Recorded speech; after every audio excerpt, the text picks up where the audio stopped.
Fala pessoal, tudo bem? Hoje a gente vai falar sobre alguns dos termos mais utilizados na área de programação. Eu sou o Henrique Frank e antes de tudo, peço para vocês aí não se esquecerem de darem o like de vocês, compartilharem com os amigos e também se inscrever no canal, tá? Isso me ajuda muito, ajuda a gente a crescer o canal e a chegar a mais pessoas, beleza? Vamos então.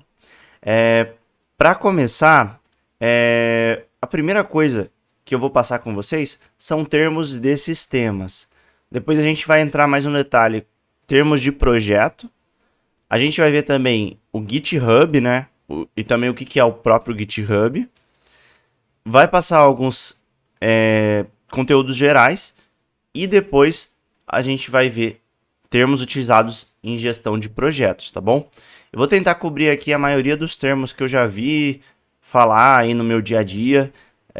Eu dei uma pesquisada também online aí dos termos mais pesquisados sobre tecnologia e esses aqui são alguns que eu considero essenciais para que vocês entendam bem aí, consigam se comunicar bem com uma área de TI, tá bom?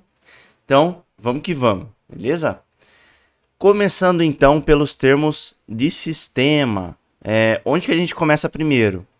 Com a parte do sistema operacional. Eu acho que muitas pessoas aqui, com certeza 100% das pessoas, já tiveram contato com algum sistema operacional, seja o Windows, seja o Mac OS, seja o Linux, Ubuntu, até mesmo o sistema operacional de um celular, né? Então pode ser o Android, pode ser o iOS. E o que faz esse sistema, né? Ele justamente faz a comunicação do hardware, que é a parte física dos nossos componentes eletrônicos, né?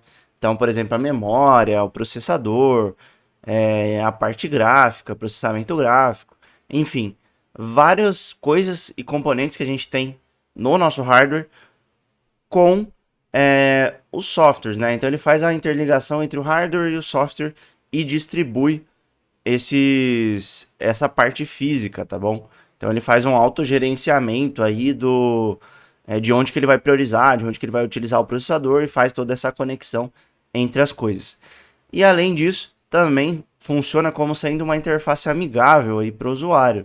Então a maioria dos sistemas operacionais, eles estão cada vez mais, hoje em dia, se tornando mais amigáveis para que seja cada vez menor o nível de entrada para que uma pessoa consiga já interagir ali com o computador, com o celular, o que quer que seja, tá bom?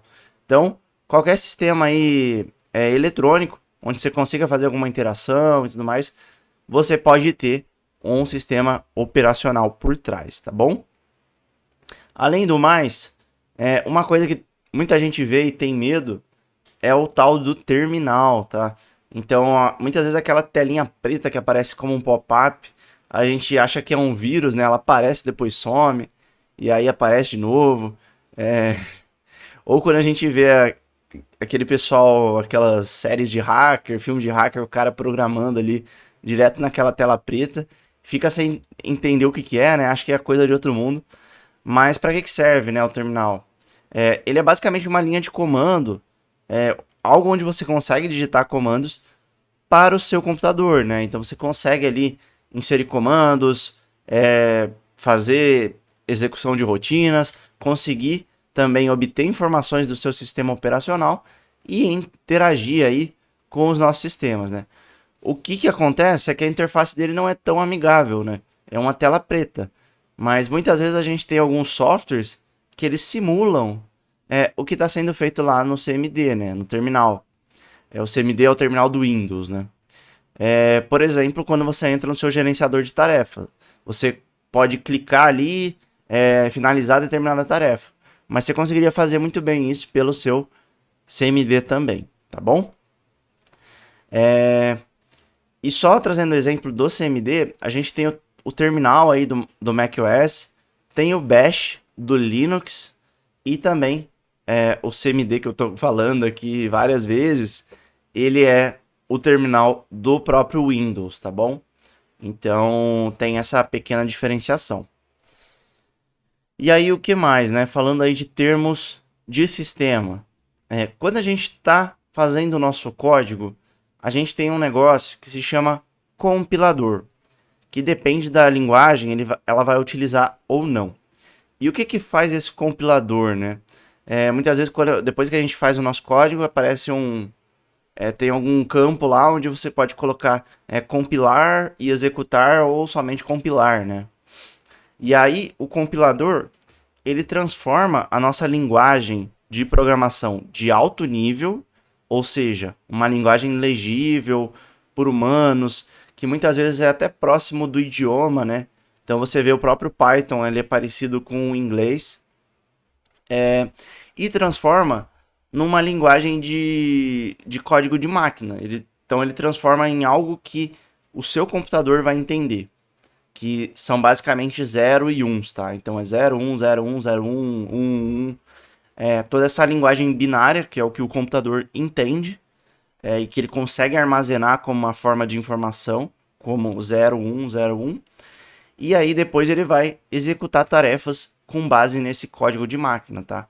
Então é basicamente como se fosse o nosso tradutor, só que fica armazenado em um local esse código, tá bom? A gente vai ver aí que o Python em si ele não usa um compilador, ele usa um interpretador. E a sua diferença é que o interpretador ele vai traduzir linha a linha. Então ele executa em tempo real, né? Ele vai traduzindo e executando, traduzindo e executando. O compilador já não. Ele pega aquela informação que você tinha, transforma em um outro arquivo binário de linguagem de máquina, e aí você consome diretamente esse arquivo binário. O interpretador do Python não. Ele vai executando linha a linha, e aí você vai executando o seu processo, tá bom? Então você sempre tem que ter o seu código-fonte para executar uma rotina através da linguagem Python. Mas tem outras linguagens, né? Que nem o C, C++, onde você tem o compilador. E você consegue gerar um arquivo ali compilado, tá bom? Bom, o que mais?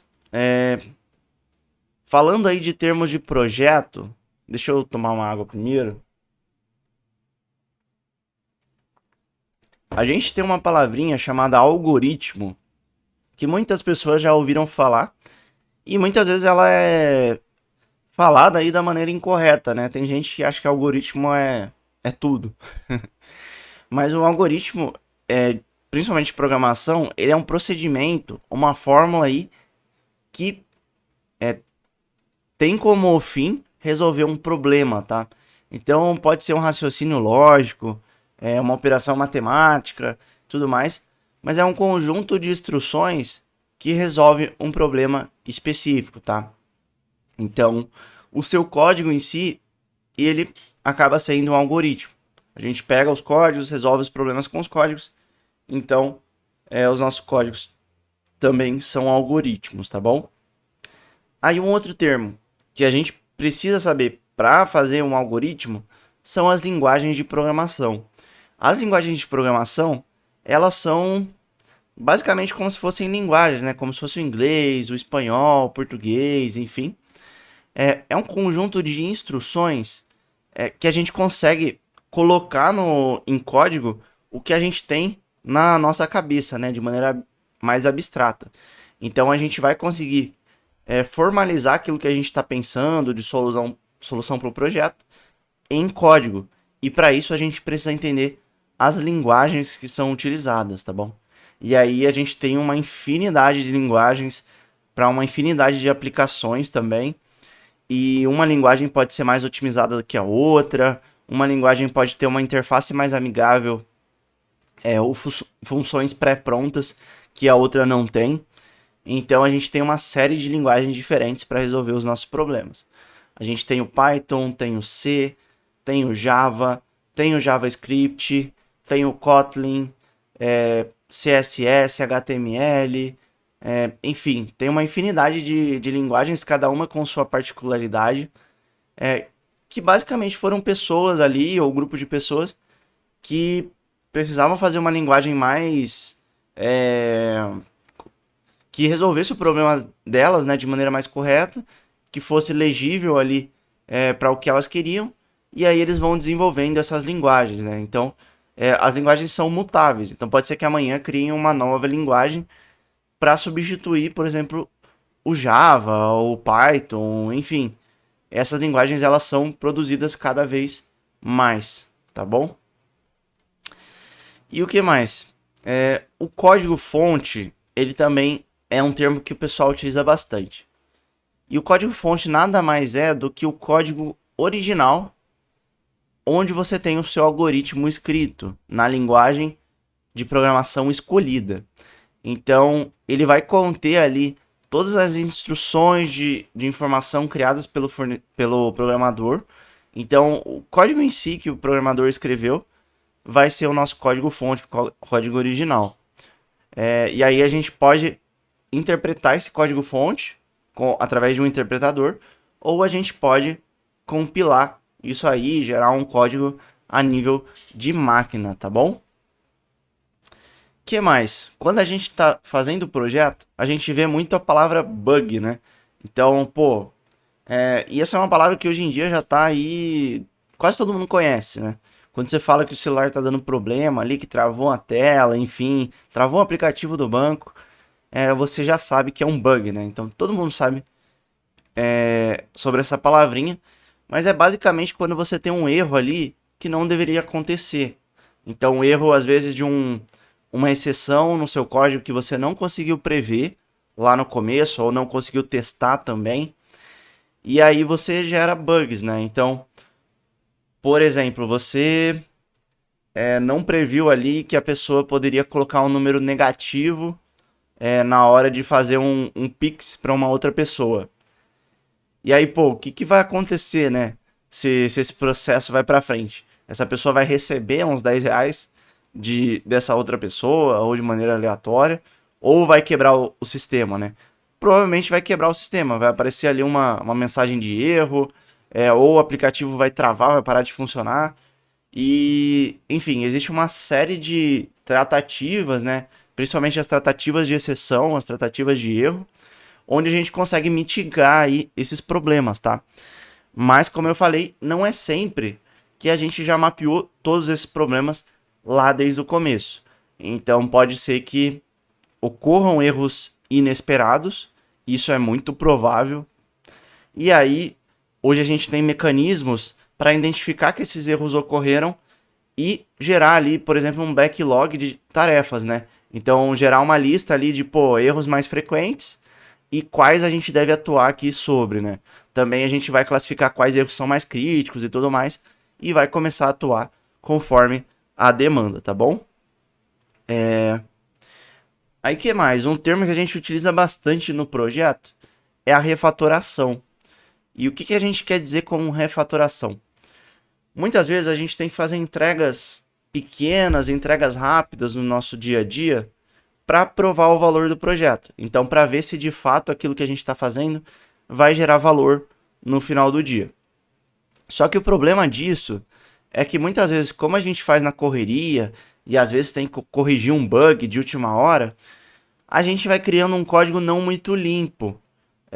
E esse conceito de código limpo tem um livro, tem uma série aí muito famosa de palestras, né, que fala sobre esse tema, tá? Mas basicamente a gente consegue não escrever de maneira direta e objetiva o que a gente está fazendo, e para quem está lendo depois fica uma confusão. É que nem se eu for escrever uma redação, né? Eu escrevo, primeira vez, a minha redação com tudo que vem na minha cabeça, só para eu escrever aquilo que eu queria, e depois você vai refinando, né? É o mesmo processo de uma escritura de um livro.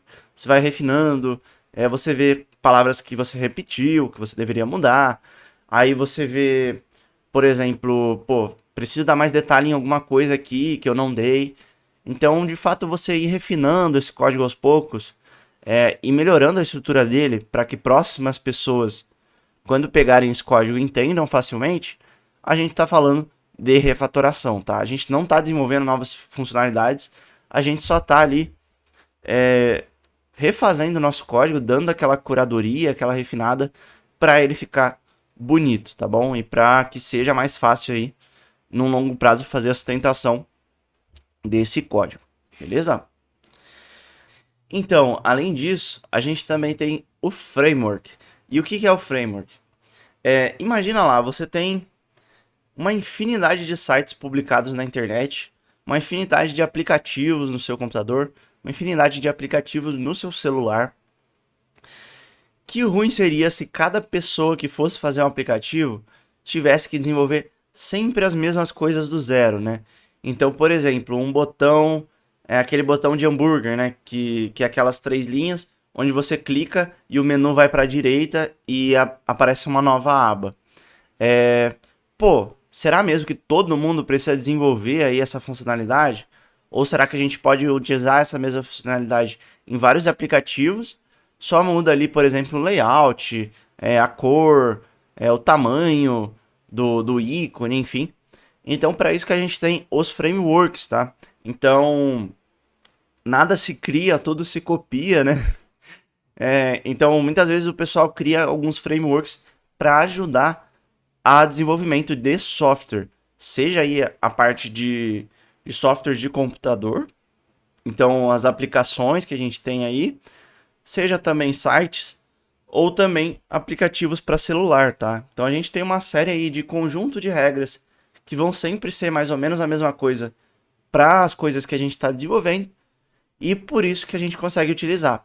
E muitas vezes a gente tem vários frameworks, então você consegue pegar um pouquinho de um pouquinho de outro, é, ou até mesmo escolher aí com qual deles vai fazer mais sentido a sua entrega, tá? Sempre alguns têm desvantagens e vantagens em relação aos outros, tá bom? E além do mais, só fechando a parte de projeto, a gente tem um negócio que chama query. Geralmente a gente utiliza quando a gente está falando de dados, de banco de dados, enfim. Queries ou consultas são pesquisas que a gente faz nos nossos dados. Então, por exemplo, eu tenho lá um banco de dados com todos os meus clientes que compraram chinelo ou roupa no mês de fevereiro, por exemplo, ou do ano inteiro, enfim. E aí eu quero filtrar somente aqueles caras que compraram chinelo, né? Particularmente que eram homens que compraram chinelos e também que compraram no mês de fevereiro, vai. Só pra gente fechar um pouquinho o escopo aqui. Eu consigo escrever uma linha de código que vai fazer todos esses filtros e me retornar somente a tabela das pessoas com essa especificidade, tá? Então isso é o que a gente chama de query. E aí a gente tem uma série de ferramentas, o SQL, SQLite, é um dos mais comuns que a gente tem, que são algumas linguagens de programação para fazer queries nesses bancos de dados, tá bom? E agora indo para a parte do GitHub, né? Então o que que é o GitHub? Ele é uma ferramenta que a gente tem, mas existe também o GitLab e outras ferramentas de versionamento que são utilizadas para salvar aí versões dos nossos códigos de maneira na nuvem, né? Não sendo de maneira local. E a gente consegue fazer esse compartilhamento com outras pessoas, tá? E aí a gente consegue ter uma série de ferramentas para ver quais diferenças foram realizadas nos códigos, ter um bom histórico do que foi realizado tempo a tempo, ver também quem que editou qual parte do meu código e conseguir também fazer a junção aí de novas seções do código de maneira mais profissional e mais robusta, tá bom? Então, muitas vezes quando você está fazendo um projetinho pessoal, você desenvolve esse projeto na sua máquina, né? Então, sei lá, você cria um arquivo ali e faz todo o desenvolvimento desse processo. Porém, se o seu projeto ele é mais robusto e você precisa compartilhar com outras pessoas, ou até mesmo você quer ter um controle maior de qual que foi a primeira versão do seu projeto, qual que foi a segunda, a terceira e tudo mais, se você quiser ter uma boa organização, você vai utilizar alguma ferramenta de Git, tá bom?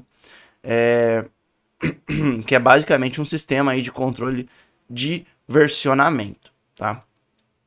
O GitHub, ele é uma dessas plataformas, acho que é uma das mais famosas, tá? que você consegue hospedar aí o seu código e ver cada etapa do seu versionamento. Eu uso bastante o GitHub, já utilizei o GitLab também, são ferramentas muito boas, tá bom? Além disso, o que a gente tem, né? A gente tem as branches dentro do Git. E o que são essas branches, né? Digamos que eu tenho o meu código fonte lá, que é, sei lá, é o meu aplicativo do Spotify. Eu tenho todas as funcionalidades lá, tudo pronto, e essa é a minha... Esse é o meu código fonte, né? Que é, digamos assim, que é a minha master, o meu código principal. Suponhamos que eu queira criar uma nova função para que eu possa, sei lá, tirar uma foto e aí automaticamente o Spotify vai dizer qual música mais recomenda com esse ambiente. Por exemplo, chutando aqui uma funcionalidade bem diferente, tá?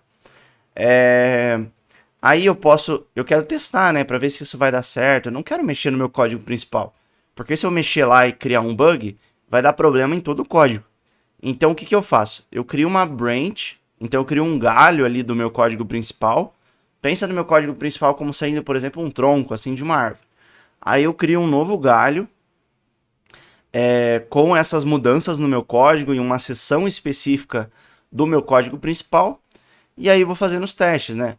Como eu estou mexendo na minha branch, não tem problema, não impacta o meu código principal. Somente quando eu finalizar esse código, tiver validado, tiver testado, idealmente, né? A gente sabe que muitas vezes não é muito bem validado.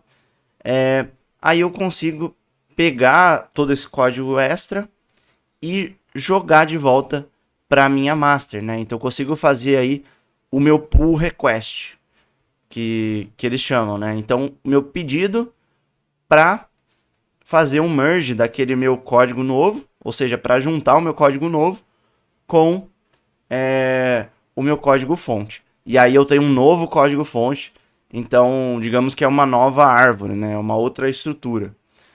Mas é basicamente isso. Eu ir fazendo ramos e testando algumas coisas. E se fizer sentido, eu vou jogando para dentro de novo do meu código principal. Assim, eu evito muitos problemas, né? Muitos erros. Por exemplo, se no meu código tiver 10 pessoas mexendo ao mesmo tempo, isso vai ser um grande problema. Então a gente utiliza aí as branches para fazer isso. E aí, quando a gente está desenvolvendo a nossa branch, o ideal também é a gente fazer pequenas modificações aí ao longo do tempo. E ir salvando essas pequenas modificações. Até porque pode ser que a nossa nova funcionalidade seja gigante.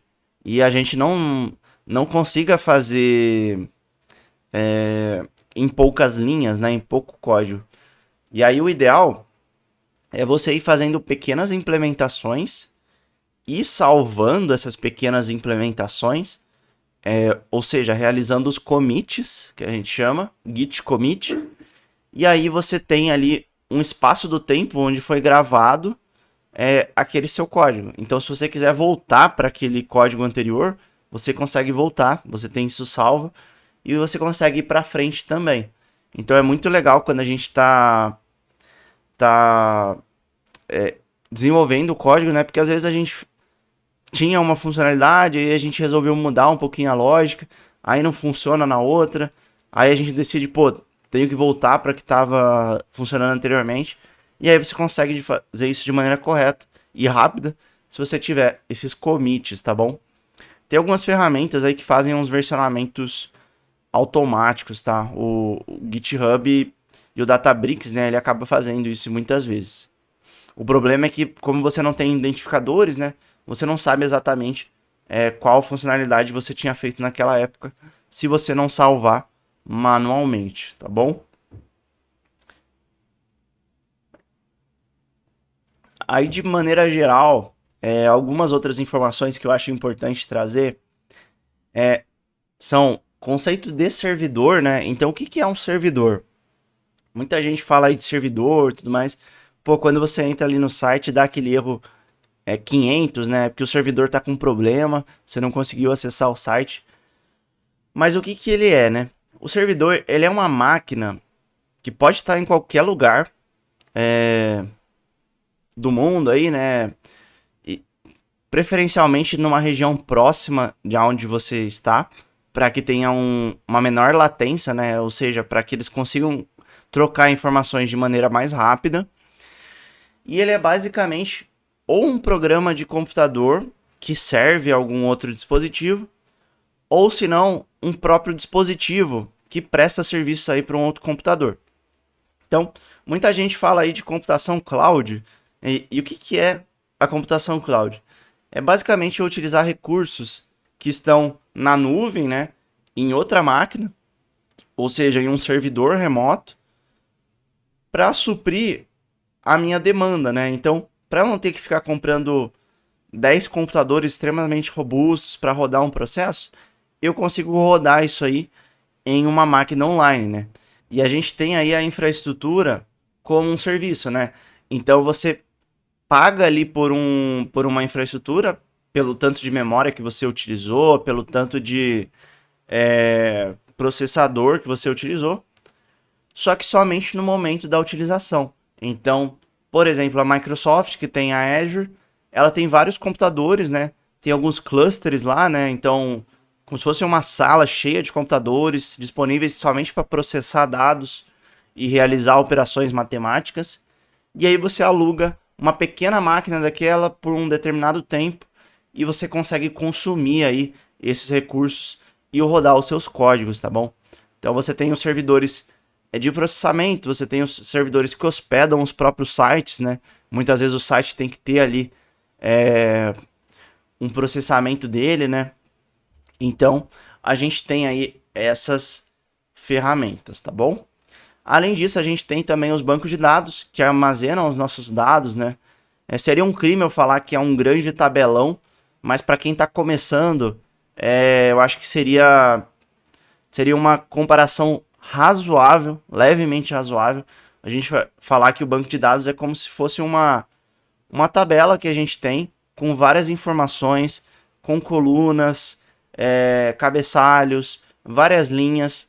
E aí a gente pode ter mais de uma tabela dentro do nosso banco de dados, mas são várias tabelas que a gente faz consulta para pegar os nossos dados e jogar ali para algum meio de informação. Fazendo uma comparação bem ruim, né? A gente pode comparar aí com uma tabela do Excel, como se fosse uma tabela com várias abas e com várias informações. Mas o banco de dados ele é muito mais rápido que o Excel, comporta muito mais dados que o Excel e você consegue fazer muito mais operações personalizadas com os bancos de dados, tá? Além de eles estarem disponíveis também através da nuvem. Aí, além disso, a gente também tem as APIs. E o que são as APIs? São Application Programming Interface. Então, são interfaces onde a gente consegue consultar e colocar dados, muitas vezes em algum banco de dados, em algum lake.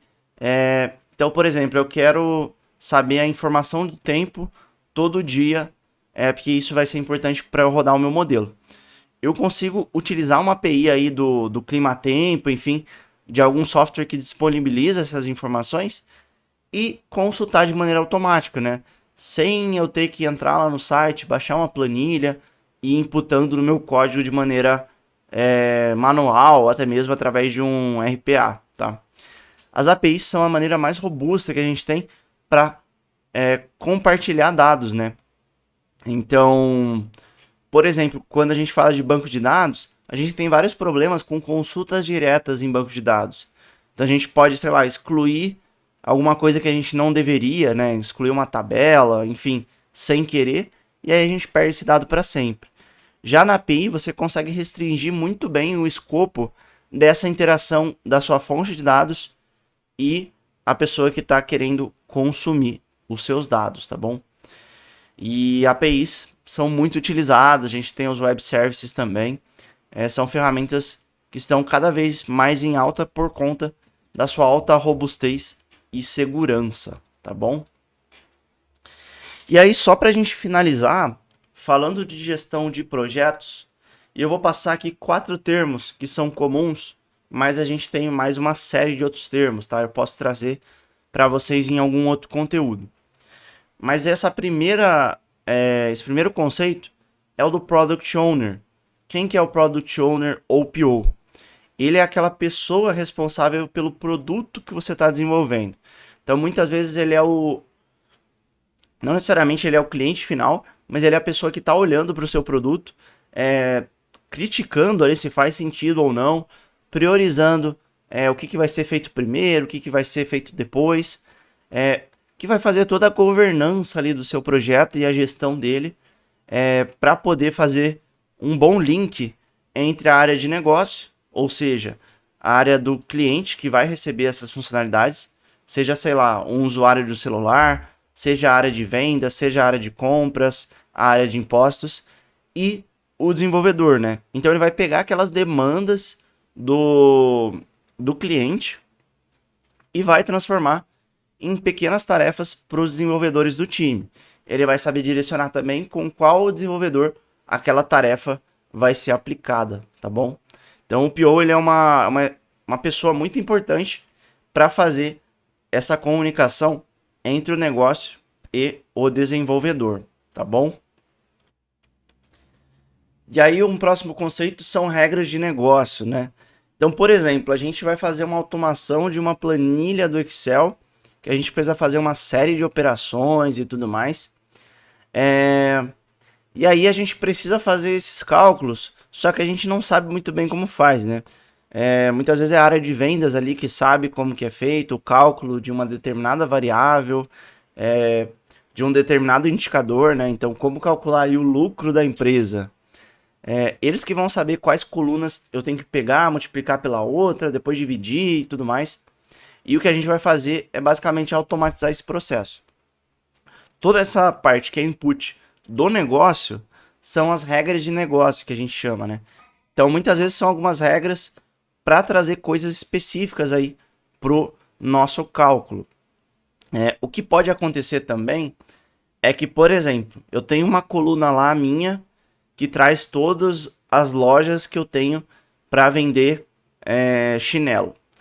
E aí eu quero calcular a minha receita, ou melhor, o meu lucro total. Só que cada loja ela tá num estado. E aí, por exemplo, a loja do estado de São Paulo tem um imposto diferente, porque a gente tem um acordo com o governo de São Paulo. Isso é uma regra de negócio. Eu colocar esse imposto diferente para aquela loja do que os outros, né? Então, o valor dos impostos ele é um valor tabelado que serve aí para todas as empresas e tudo mais, com base no seu segmento. Só que a gente tem pequenos acordos entre o governo e a empresa contratante e tudo mais. E aí, a gente tem algumas regras de negócio. Então, fizeram um acordo em fevereiro de 2021. E o imposto aqui é zerado para São Paulo, ou sei lá, ele é um pouco maior, enfim. E aí você precisa adicionar isso como uma regra de negócio para não ter um erro no seu cálculo final, tá bom? Então, as regras de negócio são extremamente importantes e são os inputs que a área de negócio vai dar para você inserir no seu código, tá? Além disso, a gente tem a figura aí do Scrum Master, que é a pessoa que pega a metodologia do Scrum. Eu tenho até um outro conteúdo aqui no canal que fala sobre o que é o Scrum, para que funciona e tudo mais. Mas ele é uma metodologia ágil que é utilizada para gestão de projetos, principalmente gestão de projetos de tecnologia. E a pessoa do Scrum Master é a pessoa que vai fazer com que essas metodologias sejam de fato aplicadas. Então, ele vai acompanhar as rotinas, vai fazer a interface ali com o PO, com o desenvolvedor, com todas essas pessoas aí de arquitetura, para poder ter aquelas rotinas sendo implementadas de maneira correta. Então, ele é mais ou menos como se fosse um coach ali, que vai dizer se vocês estão seguindo pelo caminho certo ou errado. E aí vai fazer sugestões de rotinas e processos, tá? E além disso, para finalizar, a gente tem muitas vezes você, né? Se você se interessa aí pelo desenvolvimento de fato, ou até mesmo se você quer trabalhar como Scrum Master ou como PO, são carreiras também muito boas, que tem muita procura no mercado. Mas você a gente está chamando aí de Dev Team, né? Então, time de desenvolvimento. Que é de fato a galera que vai pôr a mão na massa no código e vai desenvolver a solução, tá bom? As outras pessoas servem para ir ajustando qual que é a melhor solução para fazer a interface com o negócio, mas o desenvolvedor em si, no final do dia, é o time de desenvolvimento, né? Pode ser uma pessoa, podem ser mais pessoas. Essas pessoas podem ter skills diferentes, né? Então cada uma ser melhor em uma área específica, mas é basicamente isso que a gente tem, tá bom? Espero que tenha ficado claro para vocês esses conceitos. A gente passou uma série de conceitos aqui nesse conteúdo. Espero que vocês tenham gostado, que vocês tenham se identificado aí. Se você já conhecia algum desses temas, desses termos, né? Ou se teve algum termo que eu esqueci e não comentei aqui, pode comentar abaixo aí. Sinta à vontade também, pô, tenho dúvida em algum termo, pode me perguntar, me procura nas redes sociais. Estou sempre à disposição. E eu acho que é isso, pessoal. Tamo junto, um grande abraço. Não se esqueçam de deixar um like de vocês, se inscreverem no canal, compartilhar se vocês gostaram do conteúdo. E vamos que vamos. Foco aí na carreira em tecnologia, tá bom? Um grande abraço para vocês e valeu!